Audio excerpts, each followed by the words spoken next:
Hello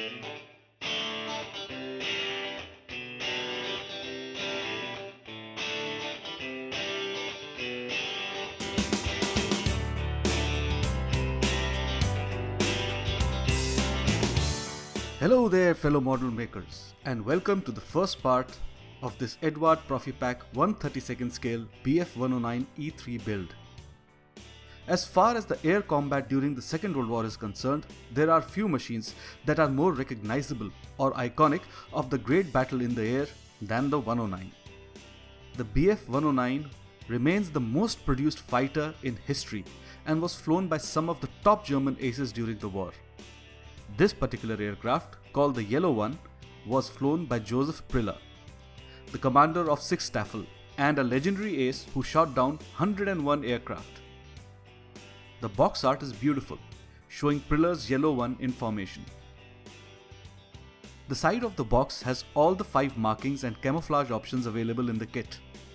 All of the options look tempting, but I will go with Priller's aircraft. There are some kit details also. The kit is made in the Czech Republic. There are 165 parts, and when finished, the kit will be 274mm long and 309mm wide.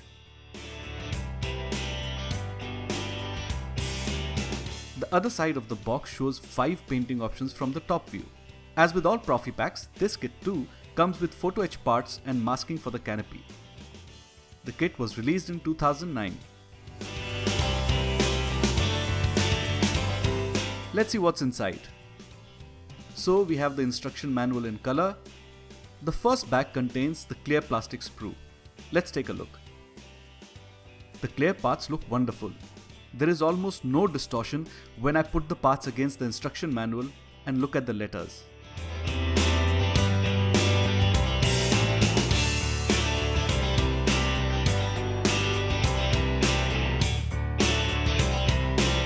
There are 2 large plastic bags with the sprues in them. But before we open those, let's check out the photo etch parts. We get 2 plates of photo etch. One is colored and the other plain. Other than the cockpit instrument panel, I can make out some tiny handles, metal grills for the exhausts, and pedals as well. Very nice. Then we have the masks for the canopy. And here's the decal sheet. It's by Cartograph of Italy, one of the best decal sheet manufacturers. There are 2 sheets. The first one is for the 5 marking option schemes. They look in registered and very well detailed. The smaller sheet is for all the stencils. Even the smallest text is clearly legible. Excellent. The first bag contains 3 plastic sprues, including the fuselage and wings.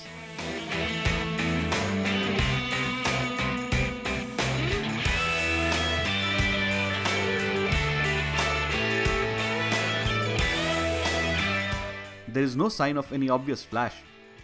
The parts are nicely detailed down to rivets. My only concern is that the rivet detail looks a little shallow and I don't know how they will hold a wash. The second bag also has 3 sprues. These include the instrument panel and the landing gear assembly. Nicely detailed inner walls of the cockpit and the wheels.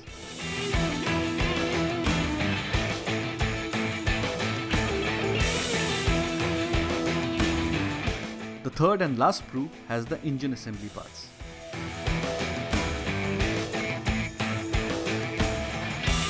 And here are the instructions. I love the Eduard instruction booklet. Nice and glossy with detailed colored instructions. The front page has a brief history of the BF-109 and one of the paint options. Here is the sprue guide and the recommended colors.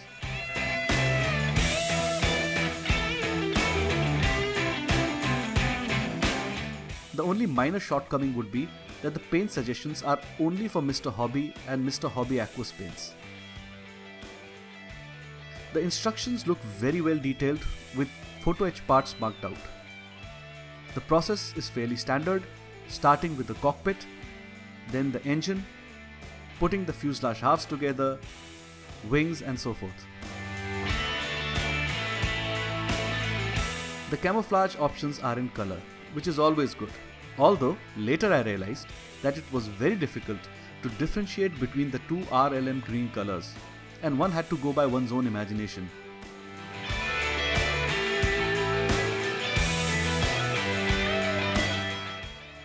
Also, the last page has the stencil instructions, which are common for all the variants.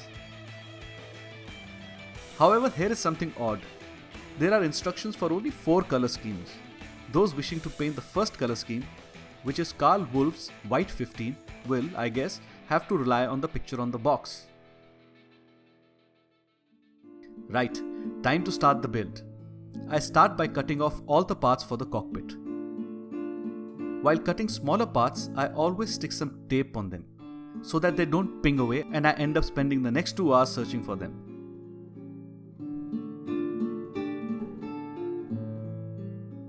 The parts are then cleaned and glued in place.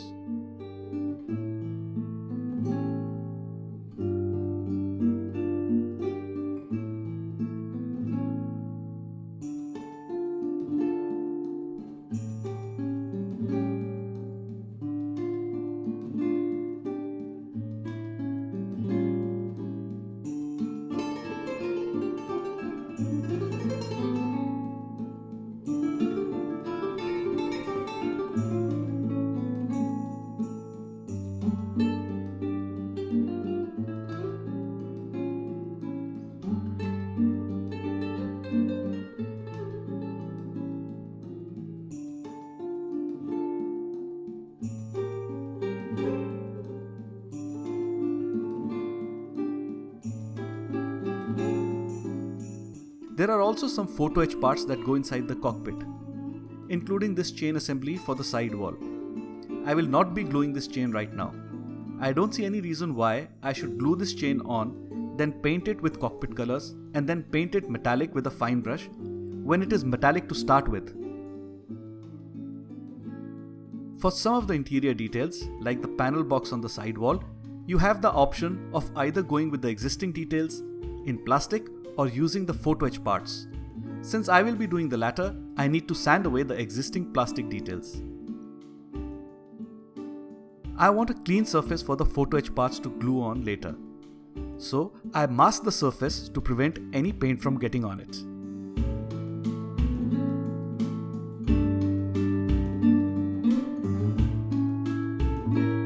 The fuselage halves are cut and cleaned as well.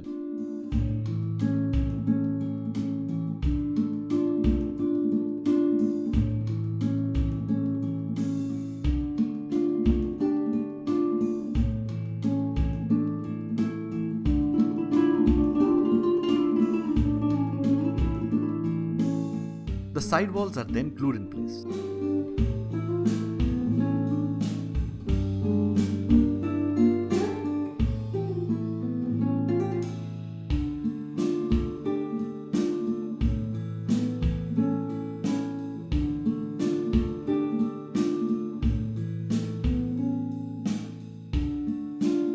There is a front air take assembly that is assembled with some photo etch parts as well.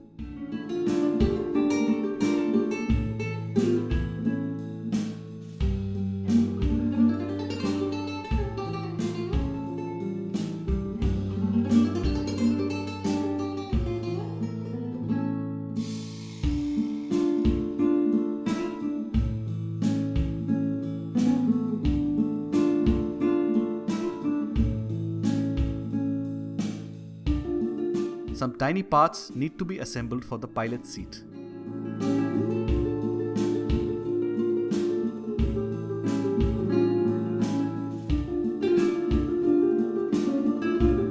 I then use artist's masking fluid for the surfaces where I will be gluing the other plastic parts later on.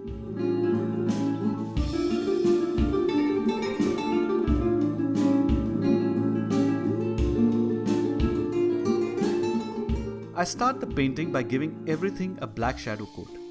I like this technique as it adds good depth to the paint and is easy to do.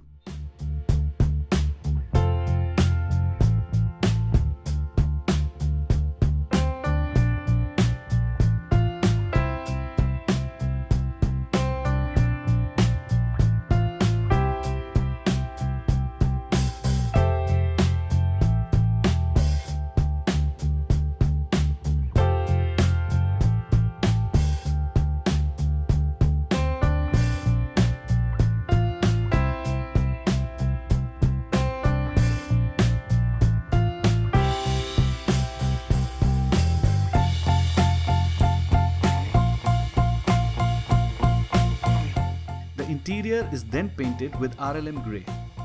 I paint on thin layers and try to let the shadow paint show through.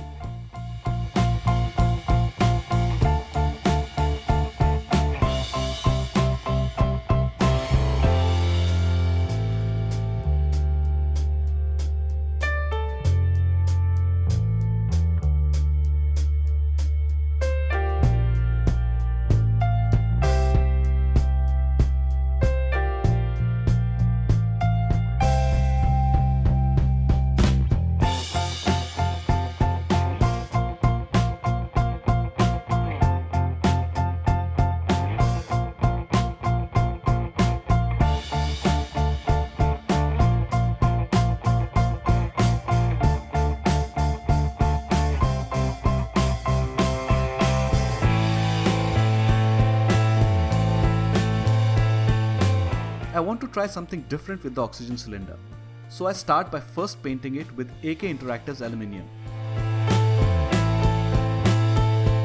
Once that is dry, I give the piece a coat of some cheap hairspray, which is followed by the RLM grey.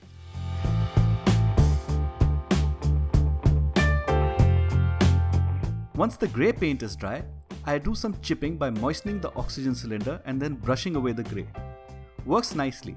I wanted to test this hairspray now so that I can use it later for the entire kit. The experiment seems to be a success.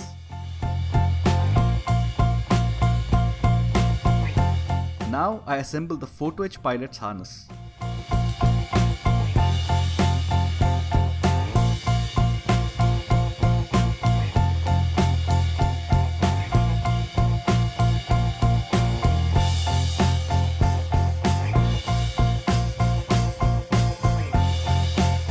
The harness is then glued to the pilot seat using this super glue gel.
I add some color and detail to the cockpit interior by painting some knobs and buttons with yellow and red color.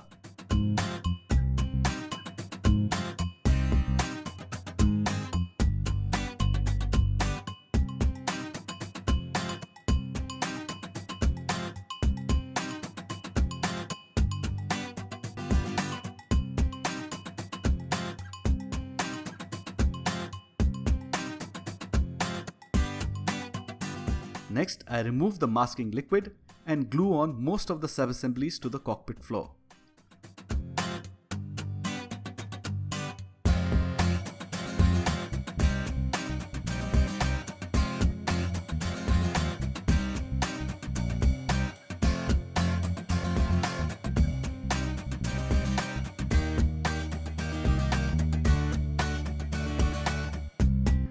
The cockpit parts are then given a coat of clear varnish, in my case future floor polish, to protect our work.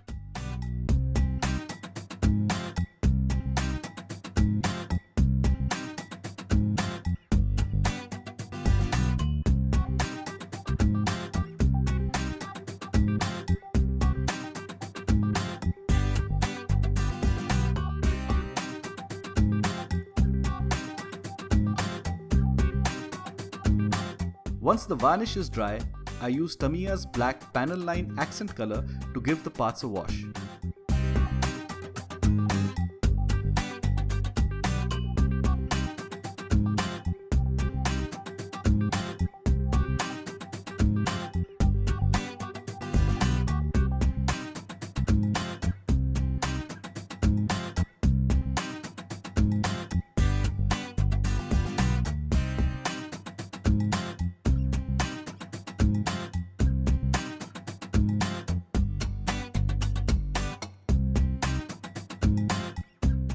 The extra panel line wash is removed with a Q-tip moistened with odorless spirit or turpentine.